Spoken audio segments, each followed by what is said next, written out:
बिस्मिल्लाहिर्रहमानिर्रहीम। अस्सलाम वालेकुम तमाम देखने और सुनने वाले दोस्तों को हमारे चैनल पर खुश आमदीद।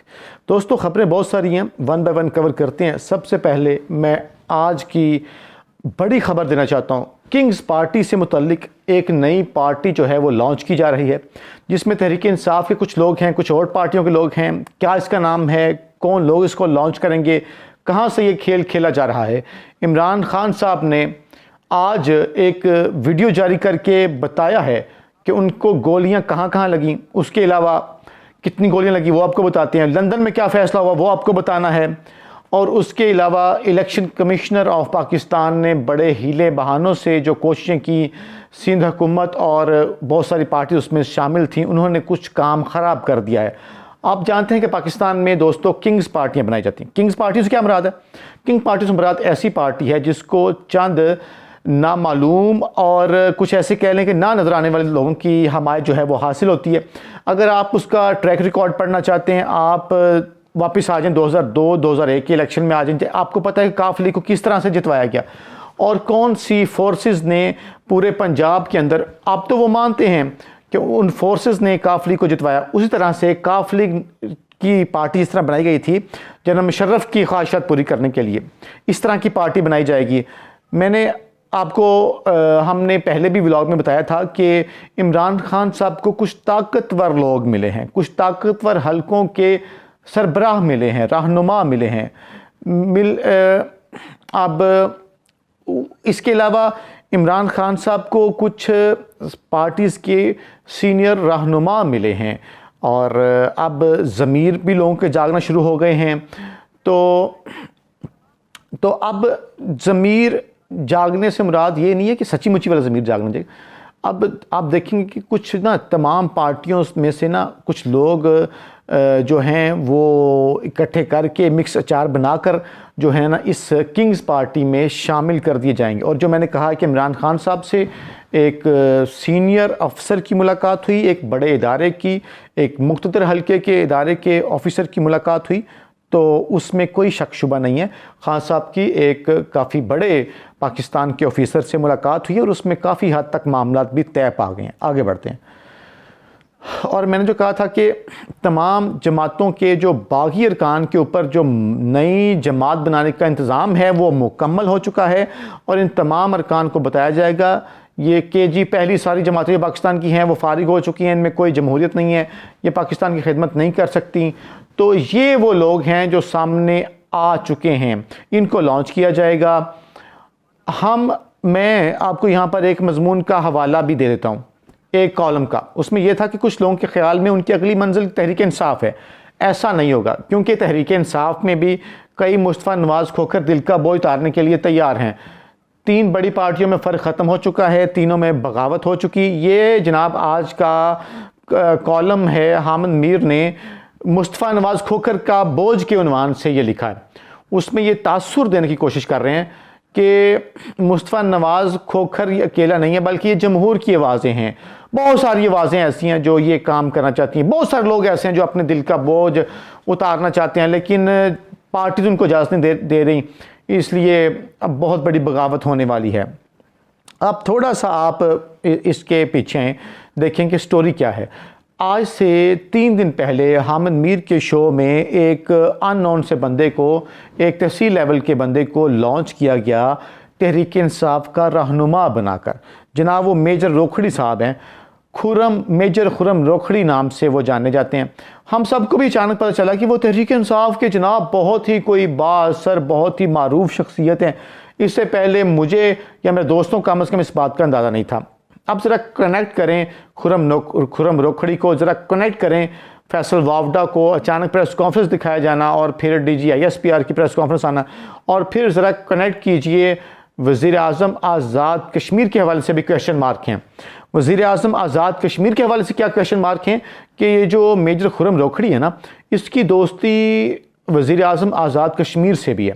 तो वज़ीर आज़म आज़ाद कश्मीर को तहरीक इंसाफ वालों ने समझाया, तहरीक इंसाफ की लीडरशिप ने समझाया कि आप इससे अपने ताल्लुकात ख़त्म करें, लेकिन उन्होंने सुनने में आया कि अभी तक ताल्लुकात मेजर खुरम रोखड़ी से ख़त्म नहीं किए। अब सुनने में आ रहा है कि तीनों पार्टीज़ में से बगावत होगी, एक ग्राउंड बनाया जा रहा है। इसका मतलब है लोग ये कह रहे हैं कि इन तमाम जमातों के कुछ अरकान को मिलाकर एक नई थर्ड फोर्स को क्रिएट करने की कोशिश की जा रही है। क्यों की जा रही है? उसकी वजह यह है जनाब, इमरान खान साहब अपनी पोजीशन बना चुके हैं। खान साहब की का जो तोड़ है ना, इन पॉलिटिकल पार्टीज़ के पास बिल्कुल नहीं है, क्योंकि बैड गवर्नेंस है, लोग इनके ख़ानदानी चेहरों से तंग आ चुके हैं। अब ये कौम के साथ एक नई गड़बड़ करने की कोशिश की जाएगी, लेकिन फ़िलहाल सबको समझने की ज़रूरत है कि इस मुल्क में एक ही सियासत होगी, या प्रो इमरान खान के हक़ में सियासत होगी या इमरान खान के मुखालिफ सियासत होगी। तीसरी सियासत की कोई गुंजाइश नहीं है। अब आपको एक और ख़बर के हवाले से बताते हैं। ख़बरें मैंने शुरू में बताया था काफ़ी ज़्यादा हैं। अब ख़बरें ये हैं कि इस्टेब्लिशमेंट शायद समरी इतनी जल्दी नहीं भेजेगी। लोगों का ख्याल है कि शायद GHQ और लंदन एक पेज पर हैं। ऐसा नहीं है, बिल्कुल नहीं है, ये सबको मालूम होना चाहिए, ऐसा नहीं है। आज समर बास जो हम न्यूज़ के सीनियर एंकर हैं, उन्होंने ट्वीट किया, उन्होंने कहा कि लंदन के जो फैसले हैं उनके हवाले से उन्होंने दावा किया। उन्होंने कहा कि मेरे ख्याल में ऐसे होगा नहीं, वैसे उनका ये कहना है समर बास सीनियर एंकर पर्सन का, कि लंदन में होने वाले दो बड़े फैसले, उन्होंने कहा 21 और 22 नवंबर नए चीफ का तकर्रुर जो है वो अगले चंद रोज़ में, मतलब कि एक हफ्ते के अंदर अंदर, अगले 6 दिन के अंदर अंदर नए आर्मी चीफ का तकर्रुर हो जाएगा। दूसरे नंबर पर हम आपको इससे पहले भी बता चुके हैं कि नवाज शरीफ ये चाहते हैं कि नए आर्मी चीफ आएँ, उसके बाद फिर मैं पाकिस्तान आऊँगा। 23 दिसंबर को नवाज शरीफ की वापसी की डेट जो है वो सैयद समर बास साहब जो सीनियर एंकर पर्सन है हम न्यूज़ के, वो बता रहे हैं। नून लीग के भी कुछ हलकों के करीबी हैं, तो सैयद समर अब्बास ये कह रहे हैं कि 25 दिसंबर को नवाज शरीफ की हैप्पी बर्थडे है, जन्मदिन है, और 23 दिसंबर को वो पाकिस्तान आ रहे हैं। इससे पहले शेख रशीद साहब कह चुके हैं कि वो अपना जन्मदिन और नया साल लंदन में ही मनाएंगे, लेकिन सैयद समर अब्बास कह रहे हैं कि जी नहीं, वो पाकिस्तान में मनाएंगे। अच्छा जी, इलेक्शन कमिश्नर ऑफ पाकिस्तान को बहुत जल्दी है इमरान खान के ख़िलाफ़ फैसले देने के। हालांकि बहुत सारे और फैसले जो हैं वो अभी पेंडिंग पड़े हैं। आज इलेक्शन कमिश्नर ऑफ पाकिस्तान ने इमरान खान के ख़िलाफ़ तोशाखाना रेफरेंस में फ़ौजदारी कार्रवाई के लिए, क्रिमिनल प्रोसीडिंग के लिए रेफरेंस जो है वो ट्रायल कोर्ट भिजवा दिया है। और बताया ये गया है कि इलेक्शन कमीशन का जो एक्ट है उसके सेक्शन 130, 137 और 170 के तहत ये भिजवाया गया है, और जिसका मतलब ये है कि अब आगे चल के वो प्रोसीडिंग करें और इमरान खान को बाकायदा सज़ा दी जाए, जुर्माना दिया जाए और जेल भेजा जाए। चलें, ये शौक़ भी आप पूरा कर लें। हालांकि इलेक्शन कमिश्नर का काम क्या है कि वह हर सूरत पर वक्त इलेक्शन करवाए, लेकिन इलेक्शन कमिश्नर जो है ना वो क्या कर रहा है भाईजान, वो एक नून लीग और पीपल्स पार्टी और फजलुर रहमान जिस तरह से कह रहे हैं, वो उनके घर का गुलाम बन चुका है, उनका ज़ाती मुलाजिम बन चुका है इलेक्शन कमिश्नर। तो वो पूरे इलेक्शन कमीशन जो है वो जिस तरह से ये BTM PDM बानमती का कुंभा 13 जमातों कहते हैं उस तरह वो कर रहे हैं। एंड पे आपको ये बताऊं कि इमरान खान साहब पर भी PDM ने इल्ज़ाम लगाए कि जी खान साहब बिल्कुल ठीक हैं, उन्हें कुछ नहीं हुआ। तो इन बेशर्मों को यकीन दिलाने के लिए आज खान साहब को एक वीडियो जारी करना पड़ी। बड़ी दर्दनाक वीडियो थी। डॉक्टर जब उनके घर पे उनकी ट्रीटमेंट करने के लिए आया तो उसने जब पट्टी खोली तो खान साहब के टांग पर, खान साहब इमरान खान साहब की टांग पर 2 जगहों पर इतने फासले से 2 जगहों पर गोलियों के निशान थे। फिर नीचे जनाब एक और गोली का निशान था और निशान काफ़ी गहरे भी थे।